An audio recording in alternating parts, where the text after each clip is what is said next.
Сәлем, сұлулар, қалжадаларыңыз қалай? Бүгін сіздермен эфирде мен Айнұр, табиғи жасару тренері, жасым 36-та. Сіздермен бүгін уход жайында әңгімелесетін боламыз. Енді бұл эфирді кімге көру керек, кімге көру керек жоқ, яғни уақытыңызды құр бекер алмас үшін. Егер бетіңіз идеальны болатын болса, егер де ешқандай проблемалар жоқ болатын болса, егер де сіздің уходыңыз, бетіңізге жағып жүрген уходыңыз, өзіңізбен айналысып жүрген уходыңыз өзіңізге ұнайтын болса, жақсы результат беріп жатса, онда бұл эфирді көрмей-ақ қойсаңыз болады.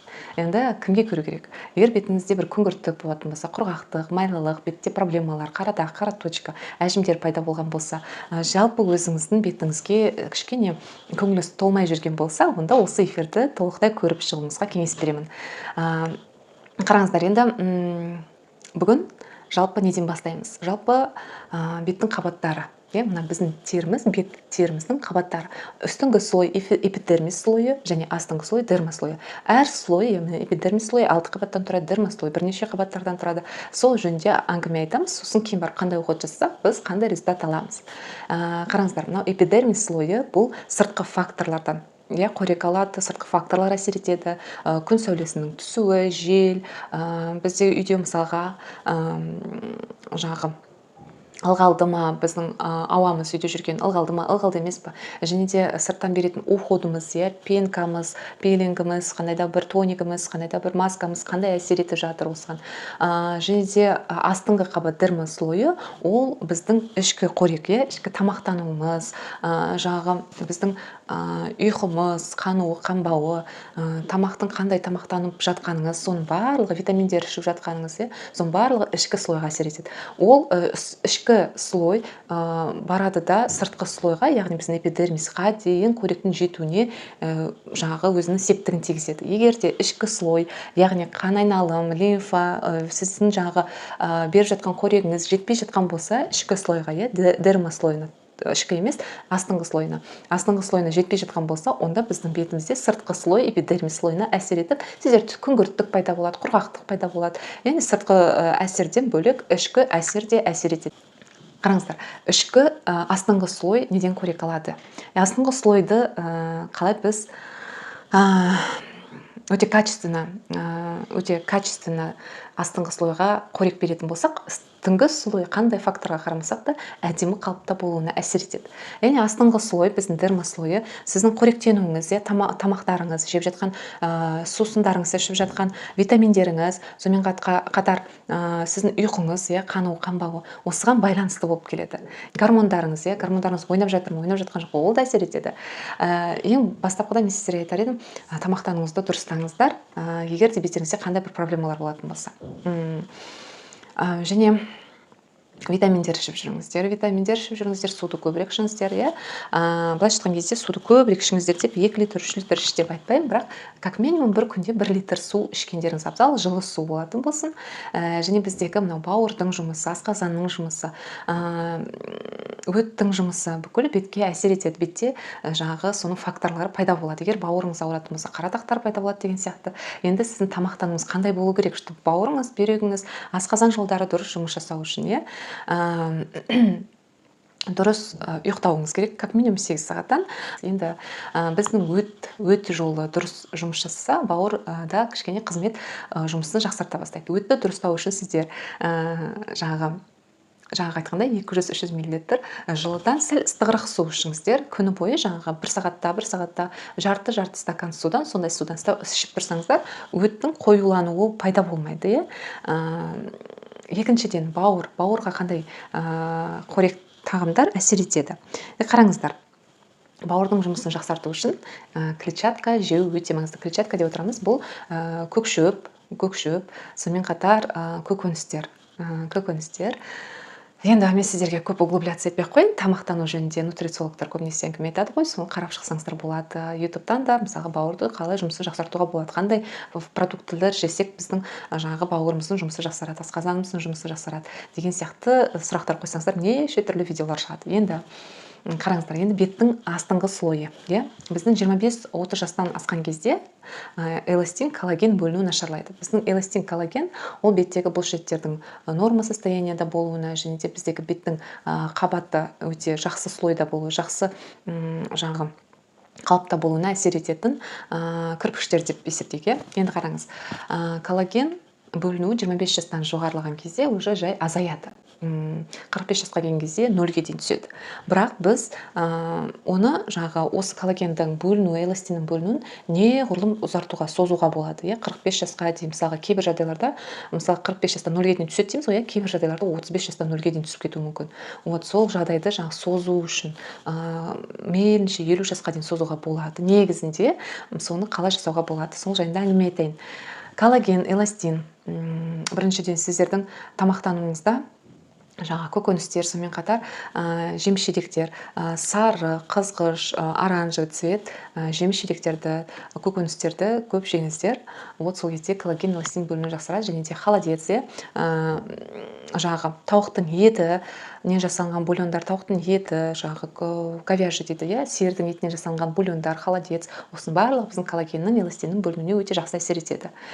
Енді сонымен қатар дұрыс ұйықтаған кезде, дұрыс ұйықтайтын болсаңыз, ол да сіздің коллаген, эластин бөлінуіне жақсы әсер етеді.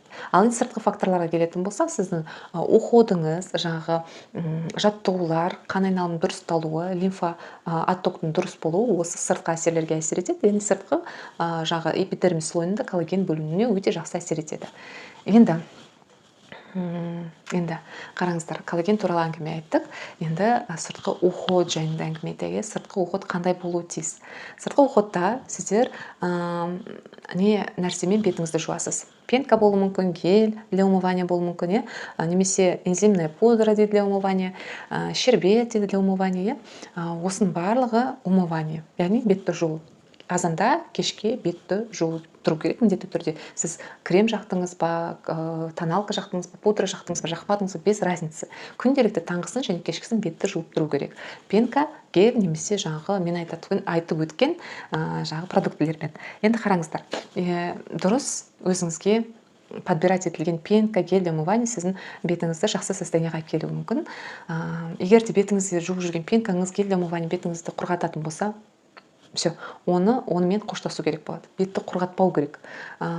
Егер бетіңіз майлы болатын болса, норма состояниеге жеткізгені дұрыс, бірақ қатты құрғатпауы тиіс. Осыны аса назар аударыңыздар. Екіншіден, пенкадан кейін сіздер міндетті түрде сыворотка немесе тоник сондай жағып қойсаңыздар өте жақсы. Егер ондай болмайтын болса, легкий слой крем. Егер бетіңіз майлы болатын болса, крем жақпайсыз, бет майлы болатын болса, тек қана сыворотка немесе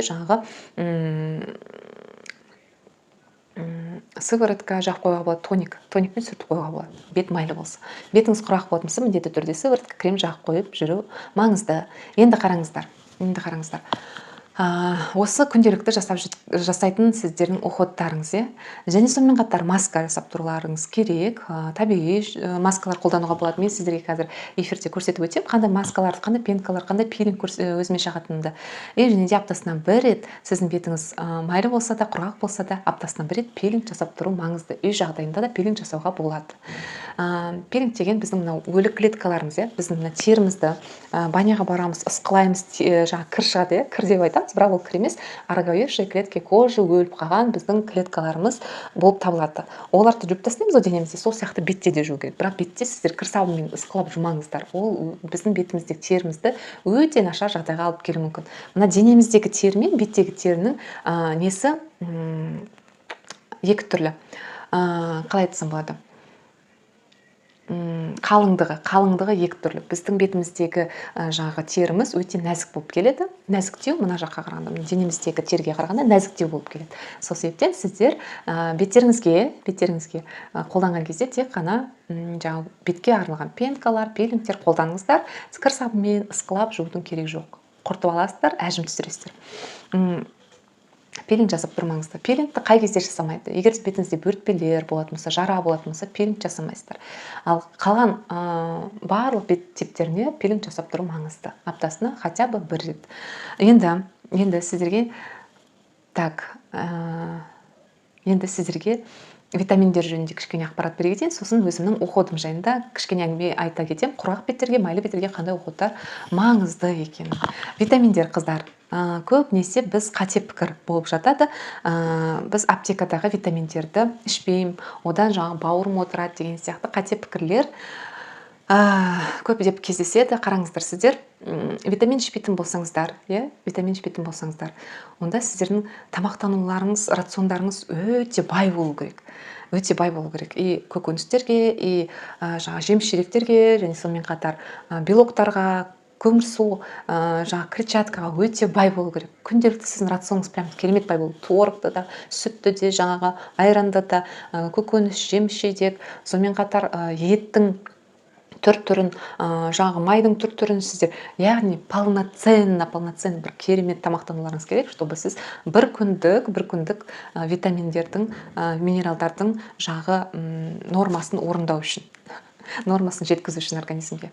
Сол енді қазіргі таңда экология нашарлағаннан, бір жағы фрукты, овощи бұрынғыдай керемет состояниеде емес, керемет прям витаминдері көп емес бұрынғыдай. Көбінесе жаңа теплицада өскен болғандықтан сіздер, мен сіздерге кеңес беремін, кішкене витаминдер қолдануға. Егер мен доктордың, врачтың айтпауынша витамин қолдана алмаймын десеңіздер, онда міндетті түрде витаминдерге обследование жаса, анализ тапсырып көрсеңіздер болады. Витаминдердің бүкіл ретіне сізде қайсысы жеткіліксіз, осы бойынша анализдер тапсырып шықсаңыздар болады. Сол кезде көрсетіледі, сізде мына витаминдер жеткіліксіз. Сол витаминдерді алып ішсеңіздер болады. Витаминдер өте маңызды, қыздар, өте маңызды. Менде қайбір қыздар болды, беттерінде бөртпелер, құрғақтық пайда болып, не істеп, не қоймады, бетіне қандай да бір уходтар жасады, керемет уходтар енді. Бірақ ешқандай результат берген жоқ. Енді біз соған витамин қосып жүрген кезде, ішкі қоректенімізді, тамақтануымызды және де ұйқымызды дұрыстаған кезде, сол қыздың беті қандай 2 айдың ішінде керемет болып кетті. Енді сондай жағдайлар кездеседі. Сол себептен сіздерге полностью қарастырып жатырмын да, уходты және ішкі тамақтану мен витаминдерді. Так, енді қыздар, витаминдерді айтып өттік, енді уход. Айтып өттім, пенка, пилинг, жаңағы тоник, сыворотка, крем. Енді мен өзімнің 36 жасымда, оның алдында қандай проблемалар болды? Бетінде бөртпелер, прыщи, көздің айналасында әжімдер түсіп, қас-қабақтың ортасында әжім, қас-қабақ бетіп түсіп, кішкене бет салбырай бастаған кезде мен өзімді қолға алып бастадым. Сразу витаминдерді қосты, сразу жаңа жаттығуларды, массаждарды қоса жөнелдік. Сонымен қатар аптасына 1 рет жасалынатын пилинг, пилинг. Маған ең жаңағы қымбат емес, ең жағы өте, не дейді, өте қарапайым пилинг түрі көмектесті. Фармстейді мынау Apple деген пилинг келі. Бетке аптасына 1 рет қолдандым. Мынау бетті жаққан кезде, бүйтіп массаждап отырып жағасыздар, ванняда отырып жақсалыңыздар да болады. Сіздегі клетка, роговевшие клетки кожи, біздің беттегі күңгірттік беріп тұрған клеткалар, яғни өліп қалған клеткалар, соның барлығын жаймен сыртқа шығарып, как кір сияқты болып шығады, соның барлығын жуып тастайсыздар. Бұл пилинг аптасына 1 рет жасалынады. Сосын біз, яғни біз дегенде косметологқа барасың, ол кезде өзің жан жақты зерттейсің. Сол себептен біз деп айтып жатырмын. Мен өзім жаңағы тауып алған жоқпын бұл уходтардың барлығын, яғни жан жақты ізденіс арқасында. Мына менің жағы нем, пенка для умывания. Бірақ енді бұл барлығына бірде келе береді деп айта алмаймын. Бұл көбінесе беттері норма типтес, және де сәл майлылығы, сәл ғана бар қыздарға өте жақсы әсер етеді. Clean Zero пенка для умывания. Немесе от Миши пенка тоже өте жақсы. Енді сіздер оны жағы косметологический салондарда өздеріңіздің беттеріңізге сай келетін пенкаларды таңдап алсаңыздар болады. Осы пенкамен күнделікті жуып жүремін. Азанда кешке, және аптасына 1 рет мына шербетпен полностью жуып шығамын. Пилингтен кейін полностью шербетпен жуып шығамын. Бұл полностью астыңғы қабатына дейін тазалайды жаңа бетті. Сосын жуып болғаннан кейін, күнделікті жуғаннан кейін мен міндетті түрде сыворотка жағам бетіме, сыворотка жағып қоямын. Егер бетім майлыланып келетін болса, мен сыворотканы ғана қолданамын, крем қолданбаймын. Егер бетім құрғақтанып бастаса, құрғай бастаса, онда мен міндетті түрде крем жағып қоямын. Менде, кстати, қыздар, өзімді кішкене не істей кетейін. Менде сонымен қатар табиғи жасаруға арналған кремдер және де маска бар. 100% табиғи. Өзіміздің отандық өнім. Ол жайында менен ақпаратты мына номерге хабарласу арқылы біле аласыздар, WhatsApp-қа жазу арқылы.